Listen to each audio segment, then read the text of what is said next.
about it. I'm insecure. You know those people who have insecurities and they want to give you their insecurity back. You know I'm insecure about that. I have a friend who is brilliant, didn't go to college. You can't mention college in front of her. So the other day I was going to she starts going to, you know I didn't go to college. You know that hurts me. Why would you talk about college? Because we were driving by one.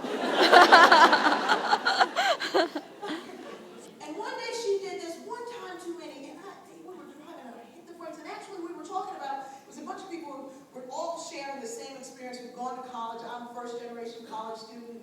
Nobody in my family had gone. I didn't know I could go. A wealthy benefactor helped me go. So there's all this stuff. But we're talking about how when we got to college, other people were complaining about a roommate. And we were like, you mean only one person going to be in our room?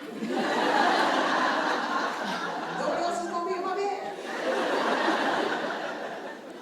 So this was a big upgrade. So that was the conversation, was about relative deprivation. She heard college.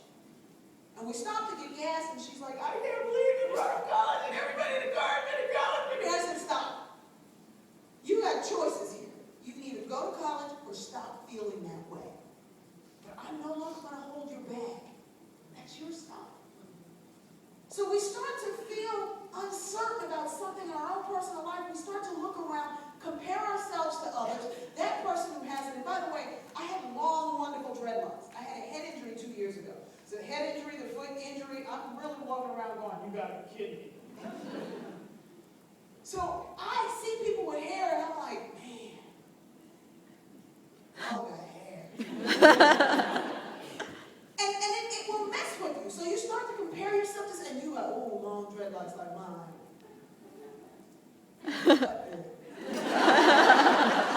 Put them on my head. You start to do that kind of thing, and then you start to feel bad about yourself. Then you start to compare and contrast. What did they do? What did they get? How come they're on the stage? That woman's only been here 2 months. I've been here 29 years. They ain't asked me to be up there. Maybe it's not attitude.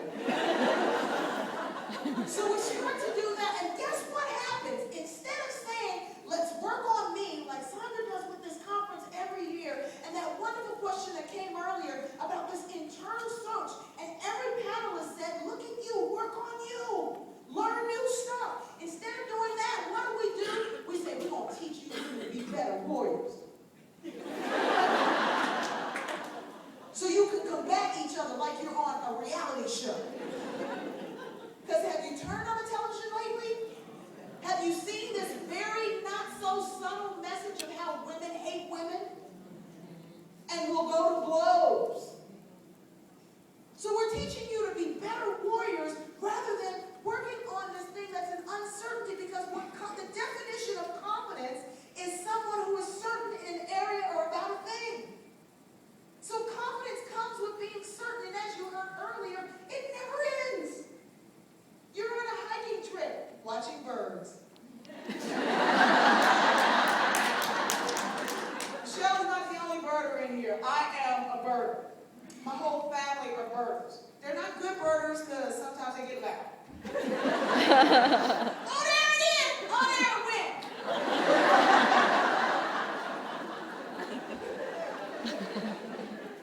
When we were talking earlier, we were getting excited about how you can learn a whole thing of life any day, any time about birds.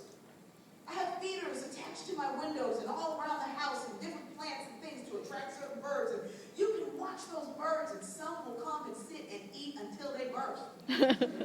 Some will take one nut and store it in a tree and come back for another one. One will get a nut for her mate. One will just take one and come back 20 minutes later. I'm like, wow. So I said to my kids, which bird are you?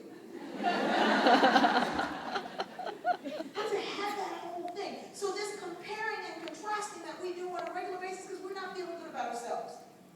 So I got this wonderful experience to see this in action. And there's an Arabic proverb that says, when a person seeks their purpose, the universe conspires to answer you. Conspires. So I'm in the airport, and I mentioned I have no hair. And I was trying to let it grow out and trying to let it grow back. And it's very, very, very curly. So I said to somebody earlier, I was looking like a curly-headed Martin Luther King.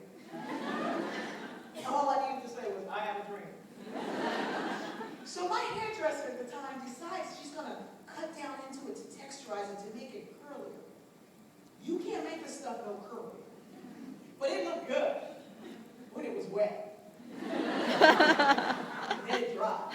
And I was on a plane. I was getting in the airport on my way on a plane to go to a conference with like 5,000 people, and they were going to have these jumbotrons all over the room. And in my head were these big gaping holes. Oh, it was a mess. And I'm never that person who's like about appearance or whatever. I mean, it's like I care, but I don't let it get caught. It's like, whatever, okay. You don't like it? Somebody does. It was 6'8". But this day, I looked at my hair and I was like,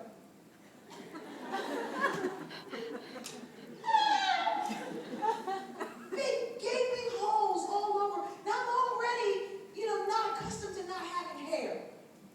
And now I got these big gaping holes and I got a head injury that makes me just dippy as all day. Anyway, I'm just crazy. So I'm just crying. I'm texting the hairdresser at 4 o'clock in the morning. She's texting me back. I'm so sorry. But I go to the bathroom and I talk to myself. My daughter's laughing at me. I go to the bathroom and I talk to myself. It's not that deep. Nobody is caring about what's on the outside of your head. They want to know what's on the inside of your head. Get over yourself. So I'm good. I go to the airport gate. I stand by the gate. I'm standing there. I'm like, this is right.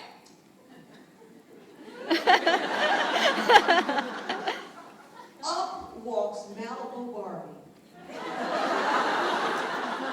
I am not even making this up.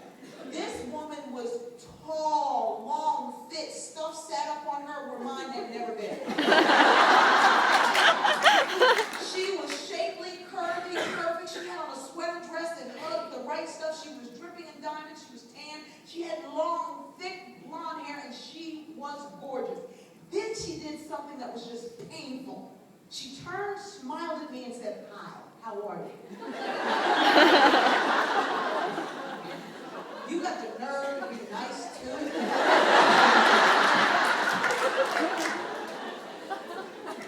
So do I return the hello? In my head, I said, I bet she conned some man out of them diamonds. And my heart said, where did that come from? And my mother from the other side said, from your head. I was ashamed of myself. People, this wasn't many years ago. This was this year. I was ashamed. I didn't know where this came from. I was like, oh, hi, how are you doing? Where are you going? She said, I'm going to the Virgin Islands. I was like, oh, and she got a good trip, too. She's like, where are you going? I said, it don't even matter. Do it. I started praying a very important prayer. Please, God, don't let her be seated next to me. We get on the plane. She's seated across from me. But this gives me the time that I need to go inside myself and figure out what's wrong. Because clearly, something is wrong with me. She didn't hear what I was saying, but I thought it. And it didn't have to affect her. It was messing with me. Because every act of jealousy and envy and strife, it tears you up. I'm like, whoa, where did this come from? The moment I asked that question, I could see myself as a child being told that I was fat, black, ugly, and that I'd never amount to anything. I thought I had done the work and I had let that stuff go. But clearly it was still there. So I did some more work. I said, I'm sorry. And I forgave the people who said it, and I forgave myself for believing it. I got off the plane, I felt lighter. I felt